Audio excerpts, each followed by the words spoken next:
പട്ടികജാതി വകുപ്പിന് കീഴിൽ പ്രവർത്തിക്കുന്ന centre for research and education for social ട്രാൻസ്ഫോർമേഷന് ഒടുവിൽ ഫണ്ട് അനുവദിച്ച സർക്കാർ 2024-25 വർഷത്തെ ബജറ്റ് പ്രപ്പോസൽ തുകയായ 78,76,00,000 രൂപയാണ് അനുവദിച്ചത്.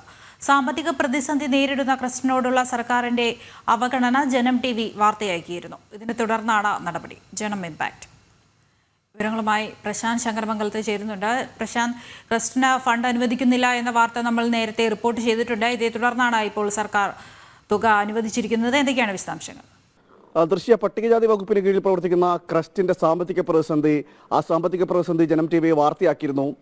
അതിന് പിന്നാലെയാണ് ഇപ്പോൾ നടപടി ഉണ്ടായിരിക്കുന്നത്. അതായത് ക്രസ്റ്റിന്റെ കീഴിൽ വിവിധ കോഴ്സുകൾ പഠിപ്പിക്കുന്നു, അതോടൊപ്പം തന്നെ അധ്യാപകർക്ക് ശമ്പളം കൊടുക്കണം, മറ്റ് ആവശ്യങ്ങൾ ഇത് എല്ലാം മുടങ്ങിക്കിടക്കുന്ന സാഹചര്യം ഉണ്ടായിരുന്നു. പലതവണ ഈ ക്രസ്റ്റ് അധികൃതർ സർക്കാരിനോട് ഈ തുക ആവശ്യപ്പെട്ടിട്ടും നൽകിയില്ല. തുടർന്ന് 2024-2025 വർഷത്തെ ബജറ്റിൽ ഇത് ഉൾപ്പെടുത്തിയിരുന്നെങ്കിൽ പോലും അതും നൽകിയില്ല. ആ വിവരമാണ് ജനം TV വാർത്തയാക്കിയത്. ആ വാർത്തയാക്കിയതിന് പിന്നാലെയാണ് ഇപ്പോൾ നടപടി എന്ന നിലയിൽ ഒരു ആശ്വാസധനം എന്ന് നമുക്ക് വേണമെങ്കിൽ പറയാം. കാരണം നടപടി ഉണ്ടായിരിക്കുന്നത് 4,78,86,00,000 രൂപയാണ് ഇപ്പോൾ ഈ 2024-2025 വർഷത്തെ ബജറ്റ് വിഹിതം എന്ന നിലയിൽ ഇപ്പോൾ ഉൾക്കൊള്ളിച്ചിരിക്കുന്നത്. കോഴ്സുകൾ നടത്തുന്നതിനും മറ്റുമായി അടിസ്ഥാന സൗകര്യങ്ങളടക്കം വർദ്ധിപ്പിക്കുന്നതുമായി ബന്ധപ്പെട്ട കാര്യങ്ങൾക്ക് ഉപയോഗിക്കാൻ എന്ന ലക്ഷ്യത്തോടു കൂടിയാണ് ഇപ്പോൾ ഈ തുക അനുവദിച്ചിരിക്കുന്നത്. പലതവണ ഈ ക്രസ്റ്റിന്റെ അധികൃതർ സർക്കാരിനോട് പരാതി പറഞ്ഞിരുന്നു.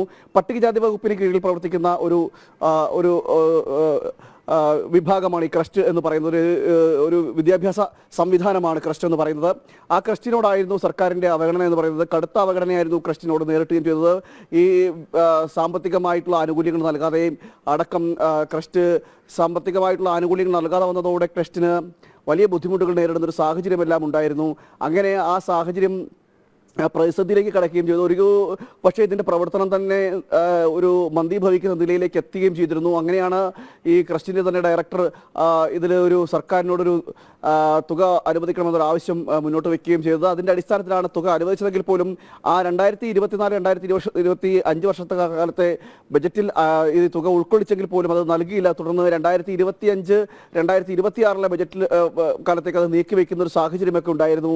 തുടർന്നാണ് ജനം TV ഈ വിഷയം ശ്രദ്ധയിൽപ്പെടുകയും അത് വാർത്തയാക്കുകയും ചെയ്തത്. അതിന് പിന്നാലെയാണ് ഇപ്പോൾ സർക്കാരിൻ്റെ നടപടി ഉണ്ടായിരിക്കുന്നത്. 78,86,00,000 രൂപ ഇപ്പോൾ അനുവദിച്ചിരിക്കുകയാണ്. ഒരു ആവശ്യമായ, അതായത് ഇതിൻ്റെ കോഴ്സുകൾ നടത്തുന്നതിനടക്കം നിലവിലെ പ്രതിസന്ധി പരിഹരിക്കുന്നതാവുന്ന ഉതകുന്ന രീതിയിലാണ് ഇപ്പോൾ ഈ തുക അനുവദിച്ചിരിക്കുന്നതെന്നാണ് മനസ്സിലാക്കാൻ കഴിയുന്നത്. എന്തായാലും ഈ നമ്മുടെ വാർത്തയിൽ തുടർന്നാണ് ജനം TVയുടെ വാർത്തയെ തുടർന്നാണ് ഇപ്പോൾ ക്രസ്റ്റിൻ്റെ വേണ്ടിയുള്ള നടപടിയും ഉണ്ടായിരിക്കുന്നത്.